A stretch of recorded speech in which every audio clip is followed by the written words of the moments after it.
When the guards finally broke down the door, they found him in a pool of dried blood, contorted, his jaw clenched around the dead body of a newborn baby. His teeth would not open. Dark threads of dried blood stretched from the corners of his mouth. His eyes were open, and one of them had popped out onto his cheek. 3 soldiers then went into the monastery garden and tore their fingernails out with stones to banish the vision. 5 weeks passed. According to reports, the sovereign, Prince Valentin Ratten, stopped attending council meetings and receiving visitors on the 4th day after the fall. He did not fall from a horse or a staircase. He fell in his bedchamber when he tried to get up from his bed after liturgy.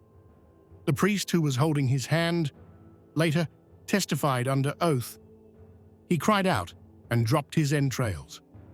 I saw a dark spot on the carpet, and it was moving. Since then, the prince has not risen. 3 people were left with him: a doctor named Ximena, a monk named Ilarion, and a close court official named Yakov Pelogo. The first records of decay were made 6 days after the fall.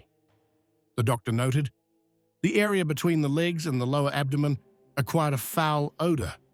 A liquid resembling pus with worms was oozing out. He tried to make an ointment from pig fat mixed with bull's blood, dried dill, and black salt, but the ulcers continued to spread. On the 7th day, the prince ordered everyone to remove the icons. When the priest tried to enter, he ordered that no one be allowed in until he has shed his blood. Hilarion then pricked his palm with an awl and begged for permission to enter. The prince hardly spoke that day. He only whispered, "I am not dying. I am turning over." The courtyard was deserted. Only one servant, a mute woman in a black headscarf, was left in the chambers. The rest had fled or been executed. One of the notes, attributed to the intendant, says, "He is not sleeping. He is listening under the floor. Someone is walking there. He is talking to him. He told me to nail the door shut." Bloodletting was performed 4 times. Once from the neck, which caused severe bleeding and convulsions. Twice from the hands. After the 3rd bloodletting, his fingernails began to fall off. The ulcers on his chest were cut open with a knife, and a lump of hair and tissue was removed from them. The doctor ordered that the deceased be kept in a semi-sitting position. The prince could no longer lie down because of the pain. His bed was soaked with a dark liquid, and the straw at the head began to smoke. This is mentioned in Simeon's record. The straw is smouldering, as if from the heat of the body, and his body is ice cold. 13 days later, the baby disappeared from the monastery. It was a foundling who had been raised in the refectory. The Mother Superior reported that she had seen Yakov Pelem that night. Pelem had come with a knife and a rag embroidered with symbols. Rumors of the baby's disappearance reached the prince, and he laughed for the first time in his life. Ilarion's testimony, compiled 2 months later after the execution of the quartermaster, read, "He ordered me to bring more. He said that the blood of infants holds the key to salvation. He drank, but did not swallow. He held it in his mouth like a prayer." The court never accepted this record. It disappeared from the archives the day before it was sent to the bishop's office. On the 16th day, the smell in the chambers became unbearable. Servants were changed every hour, holding rags with vinegar under their noses, but they still vomited. The windows were not opened by order of the prince. A board was nailed to the frame with the inscription, "I must boil like a pot." His skin was covered with cracks like dried bread, and a substance oozed from them described in the records as a mixture of blood and fat. Then rumors began to spread about heretics in a village near Ratten. They were allegedly seen at night in the marshes, carrying censers and black banners. Some said that one of them was smeared with tar and carrying a baby's skull. The prince ordered 5 armed men to be sent in that direction and to bring him any vessel containing new fruit. At dawn, according to the guards' report, they heard him shouting, demanding a heart without teeth. That same night, Yakov Poloi was found in the monastery kitchen, hanging by his leg. His body was hanging upside down, his mouth full of dirt. One of the novices swore that he saw a worm coming out of his ear and leaving a trail of letters on his skin. The inscription was erased. By that time, the prince's body had already begun to lose its flesh. His right leg was separating from his hip, and the doctor nailed it to the bed with a board so that it would not slip off. The sores on his back merged into one large rotting spot. The prince did not speak. He only whispered and stared at the wall. On the 22nd day, the walls began to crack. A liquid resembling bone broth seeped out of the cracks. The guards tried to remove the doctor, but he refused to leave the chambers. Hilarion remained with him. 2 days later, the servants began to hear a grinding sound coming from the walls. One of the cooks swore that he saw something moving behind the wall. Like a skull without flesh, the cracks spread.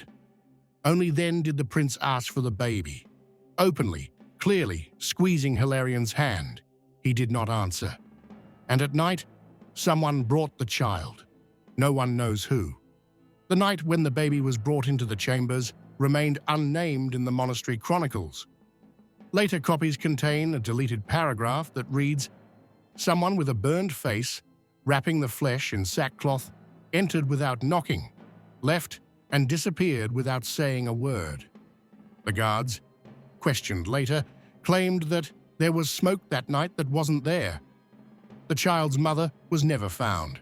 In the cells, it was said that she had sacrificed him herself so that the prince's illness would not spread throughout the land.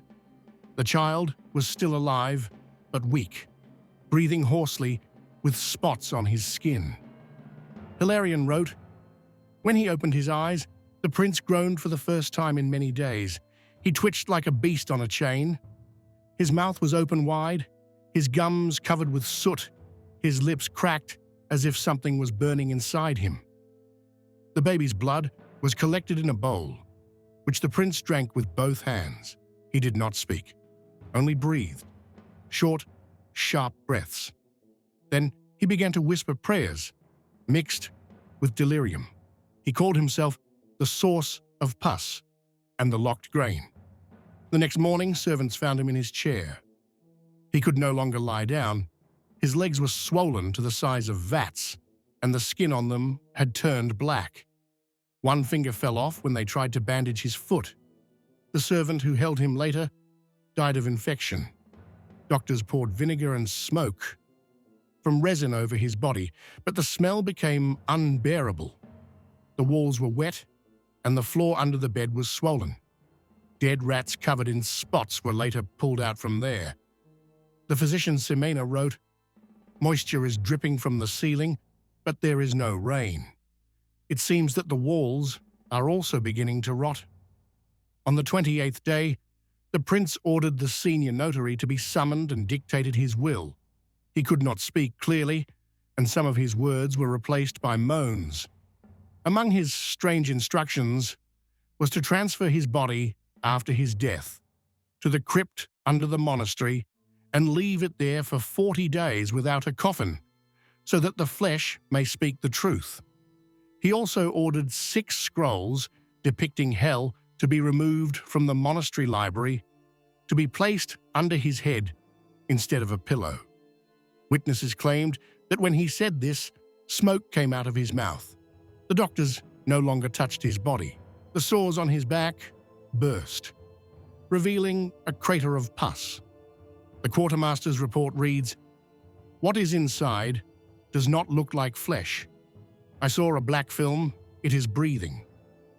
A novice monk assigned to clean the chambers burned his clothes and knocked out his teeth with a stone, saying, He is looking at me from inside." By this point, the prince was saying only one word: more. No one knew what he meant.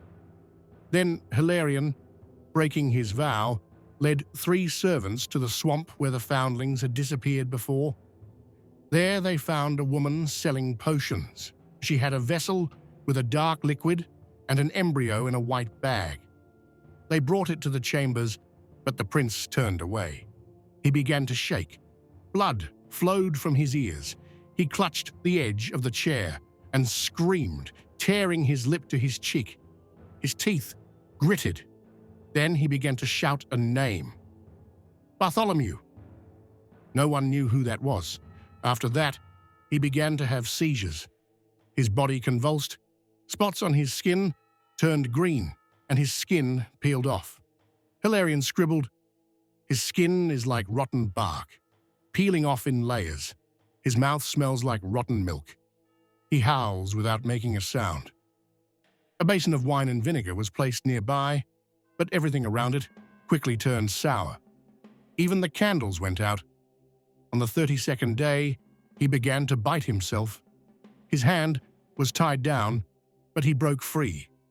During the next inspection, they discovered that he had bitten into his shoulder, down to the bone. The blood was dark, thick, almost black.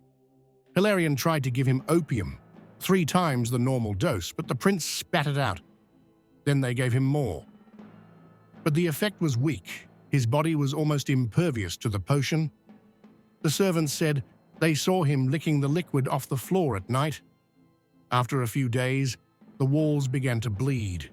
The cracks deepened and a dark, viscous liquid with the smell of sulfur oozed from them. One of the monks wrote, "I saw something crawling on the wall, and it was looking at me. It had no eyes." The servants began to leave. 7 fled during the night. Only Hilarion, the physician, and 2 deaf-mute teenagers remained. One of them later tried to cut open his stomach. The prince ordered that the vessel containing his father's ashes be brought to his chambers. He poured it onto his chest, lay down in the ashes, and began to weep and scratch himself with his fingernails. The doctor did not stop him. Everyone was silent. Rumors spread throughout the land of Ratten that the prince was dead and a corpse lay in his place, that a demon had taken possession of his body, that the family was cursed. Hilarion wrote for the last time, "He is no longer a prince, he is a sack of rot. He knows it. He drinks to stay alive. But what remains is what is inside him." At that moment, the baby disappeared. The windows in the prince's chambers were boarded up and smeared with grease and wax. No light entered. The door was guarded by 2 men, but both were deaf. They were chosen deliberately so that they could not hear what was happening inside. They were paid in gold, but one of them ran away. The other soon went, completely deaf after drinking vinegar, and then asked to be tied up. He was found later in a barn, banging his head against the wall and shouting that he could hear the prince praying not to God, but to the one who whispers under the floor. The stench continued to emanate from the chambers. A foul, suffocating, greasy smell. It ate away at the fabric, soaked into the hair, and ate into the boards. The rats no longer appeared, but one day a white snake was spotted in the corridor. No one knew where it had come from. Soon, 2 pigeons were shot as they tried to build a nest above the prince's door. One had its neck twisted. The other's beak was embedded in its feathers. This was considered a sign. By that time, the prince no longer recognized people. He called Hilarion his butcher, and the doctor the father of pain. He did not eat, only drank wine, vinegar, milk, even blood if he could get it, sometimes just water with soot. One day he asked, "Give me black milk." No one understood what he meant. Hilarion assumed that the prince was delirious. However, later they found a bottle with a dark liquid in the basement, with no label or seal. No one knew who had brought it. They placed it at the head of the bed, and the prince began to whisper more quietly. A lump swelled up on his neck, like a tumor. When pressed, liquid squirted out. Then 3 more appeared, one on his side and one under his chest. A servant accidentally touched one, and it burst, spilling out something black and green with bubbles. It smelled of sulfur and rotten meat. The prince began to scream. It was not a human scream, but more like a howl. He struggled, gnawed at the blanket, and scratched himself. After an hour, he calmed down and fell asleep again. But after that, his head became twisted. One half drooped, and his eye closed. His face became asymmetrical. He never got up again. The next day, he demanded that 5 monks be brought to his chambers to hear his confession. Only one agreed. The others left the monastery. Hilarion wrote, "When he confessed, I could not hear his words, only moans and coughs. After the confession, the monk fell into a stupor. He died on the 3rd day. The skin on his chest swelled as if something wanted to come out. His body was not burned. It was thrown into a ditch and covered with clay." According to the records of the palace advisor, negotiations began at this time between the widowed princess and 2 neighboring principalities. They were interested in whether the prince was really alive. One of the messengers who delivered the news of his condition was later found with his mouth cut open and his tongue torn out.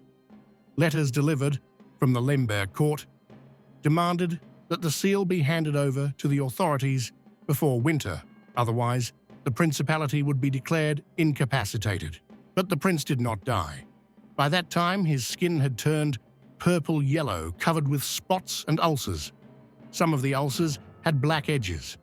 One opened on his back, as long as a palm. White foam came out of it. The doctor wrote, "I have never seen such extensive decay in a living person. He is alive, but his body is already a corpse." He was given potions, powder made from crushed shells, ointments made from oil and wax, and large doses of opium. Sometimes the sores were sewn up with thread soaked in vinegar, but everything spread like a rotten rag. Servants used iron tongs to remove the dead flesh. Rumors spread. Peasant women prayed for the prince to die. One of them came to the monastery gate with her child and cried, "Take him. Just don't come to us at night." She was stoned to death. People believed that the prince was no longer human. They called him Sponge, vessel of pus, living curse. In churches, they prayed for deliverance. An old man declared that the prince had resurrected the plague and was burned at the stake. The prince repeated more and more often, "I am not alone." Sometimes he said it aloud. Sometimes he whispered it in his sleep. Sometimes he said it to the mirror, and then he ordered all the mirrors to be taken away. A day later, one of the servants smashed his head against the doorframe. The second ran away, leaving behind a trail of blood and shreds of skin. Only Hilarion and 2 young men remained in the monastery. They treated the prince with vinegar, placed dry herbs on his chest, and read psalms, but his body refused to die. That same month, the first dead baby with its throat torn out was found near the monastery. It was the son of a blacksmith who had disappeared 2 days earlier. There were barefoot footprints around the body. The common people rose up. Dozens of people gathered at the gate, demanding that the one who drinks be brought out. The monks lied that the prince had been dead for a long time, but someone heard a cry at midnight from inside. By that time, the prince's body was beyond description. It was pale and blotchy, smelling like a corpse on the 3rd day. His hair had fallen out in clumps. His pupils were sunken and white with pus. His mouth was almost open. His lower jaw hung down. The corners of his lips were cracked, and covered with black crusts. He hardly spoke, but at night he moaned, scratched at the wall, and whispered words that were neither prayer nor speech. Hilarion wrote in his notebook, "Today the prince whispered without pause. I approached and heard, 'Drink me as I drank them.' He did not sleep. He looked at me, but his eyes did not see me."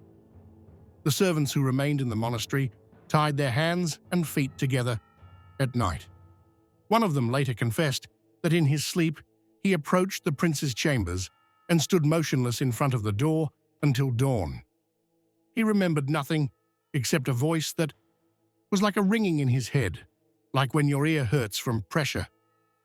The prince demanded not food, but blood. "Give me the one who is silent," he said once. The next morning, a young novice disappeared. She was not found, but there were stains on the windowsill and a wet handprint on the wall. They could not be washed off with vinegar or salt. On the third day after that, the prince's legs gave way. He lay sprawled out, moving only the fingers of his right hand. A dark liquid like tar oozed from his stomach. The doctors cut open the abscesses and stuffed rags inside, but the tissue continued to rot. He no longer felt any pain. Only occasionally did he shiver, as if from the cold, and ask for coals to be lit directly under his bed. The smell from the chambers could be smelled even at the far end of the monastery. The monks began to pray for the exorcism of the spirit. Some left. 2 locked themselves in a well, where they were later found dead, covered in abrasions, as if they had tried to scratch their faces off. And one, as noted in the monastery book, died with the fingers of another clenched in his mouth.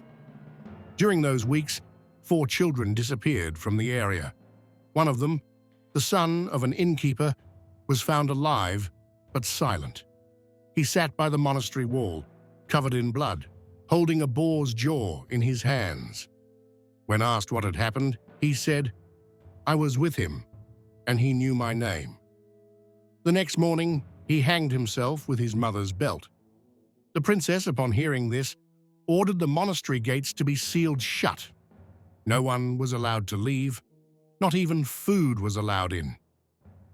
"Let him die, if he is not already dead," she said in her letter to the council. At that moment, famine began in the locked monastery. Those who remained began to eat dried skins and gnaw on candles. One of the young men was found in the basement eating dirt. Another burned the library, shouting that the prince had hidden his tongue in the books. But the prince was still breathing. Although his lips were black, his breathing was muffled and his lungs gurgled like a urine barrel. The skin on his shoulders had peeled off. He tapped his finger on the bed all the time, without rhythm, without meaning, just tapping. Then Hilarion made up his mind. In one of the old books, he found a description of how to strangle demons using a mixture of mercury, rowan berries, and dried fish tongue. He mixed it with wax, placed a censer at the head of the bed, and began to read. At first, the prince screamed, then he cried, and then he swallowed his tongue. No one knew if he was dead. He lay motionless for almost a day, but when Hilarion tried to close his eyes, the prince bit his hand and wouldn't let go. His teeth dug into the flesh, and they couldn't pry his jaw open. Moans began to be heard from the monastery. One by one, the remaining monks died. One burned himself in his cell. Another cut open his stomach. Hilarion disappeared, and the prince lay there. His mouth was still clenched. Inside it, a piece of skin, flesh and bone. His eyes were open, but cloudy. 3 days passed. Guards stood outside. They heard no moans or footsteps, only gurgling and rustling, and then a knock, as if a fingernail were tapping on wood. From inside. When the monastery gates were finally opened, everything inside was silent. The wind blew dusted across the courtyard slabs. On the steps lay a dead man in a cassock, a blackened body with broken fingers, crucified face down. In the refectory, there were only empty bowls, charred candles, and words scratched on the wall with fingernails. "He poisoned us." The smell was so bad that the two soldiers who stepped into the corridor immediately vomited on the floor. The prince was found in the same place. He was lying on his side, his arms pressed against his chest. His face was contorted as if in pain, and his jaw was still clenched against the dead man's wrist, as if even in death he had not opened his mouth. His eye sockets were filled with grey slime that seemed to have dripped down his cheeks. His left ear had been bitten off, and his lower jaw was broken but held together by tendons. When they tried to remove him from the bed, the body fell apart. Under the skin was almost nothing but rotting flesh. The belly had swollen and burst, spilling out a black, thick liquid with fragments of bones or teeth. Dr. Stefan, who arrived with the prince's retinue, noted in his report, "The discovery of the prince's corpse was a terrible sight for all. His insides were in such a state that it seemed he had died not yesterday, but many weeks ago, and yet he had been moving quite recently." Rumors spread rapidly. People said that he drank the blood of children to maintain his strength, that he had made a pact with heretics from Bohemia, that he had written his will not with ink, but with his own blood, that he was not dead at all. And now a curse hung over his entire family. The priests refused to consecrate the body. One of them, an elderly abbot named Lawrence, tried to read a psalm, but choked on the word mercy and fell down dead. Then they decided to burn the remains. This was done at night, under the supervision of soldiers. But the fire didn't take hold of the body immediately. The flesh crackled, thick smoke rose, smelling of burnt flesh and something sour, like old rot. One of the soldiers later said that he heard a wheezing sound coming from the bones, as if air was escaping from the lungs. The prince's ashes were buried behind the monastery without a cross or inscription. In the morning, a dead goat was found on the grave, blood dripping from its mouth and its eyes gouged out. The scribe Artemy recorded this in his chronicle, a sign that the prince has not left, or that his spirit still craves meat. Soon after, the plague began, first in the villages, then in the capital. The people said it was retribution. The boyars quarreled. Some blamed the princess, others blamed the advisors, and still others demanded that the court be cleansed of all who saw him dead. 3 doctors who tried to repeat the healing practices were burned. A midwife was executed, accused of supplying the blood of innocents. No one lived in the monastery anymore. It was boarded up. The doors were sealed with lead, and people prayed that no one would enter. But things did not calm down. The prince's second will was discovered, written in a trembling hand on the skin of a lamb. In it, he allegedly left power to his younger son, born of a concubine, for the blood in his veins is pure, like that of those sacrificed. This sparked a new round of strife. The killings began. The older heirs fled. A riot broke out in the capital, the archives were set on fire, the temple was looted, and the relics of St. Stephen were trampled underfoot. The letters of foreign ambassadors were filled with fear. One of them wrote, "The country is in fear. Everyone is looking for the guilty, but no one wants to look in the mirror. The prince's corpse became their mirror, and everyone saw themselves in it." His descendants were afraid to even utter his name. In some chronicles, he is simply referred to as "he who drank." An entry in the chronicle for the 6th year after his death reads, "In that year, no one spoke of the prince, but the blood in the wells soured, and children were born without eyes. Power weakened, the lepers returned, sects revived. The people were baptized 3 times at every mention of the word power. Some burned their babies so that the prince would not come for their blood. And in the monastery, despite the sealed doors, sounds began to be heard again. Not voices, not footsteps, just a knock. Irregular, faint, like a fingernail on a coffin lid. And yet, a knock.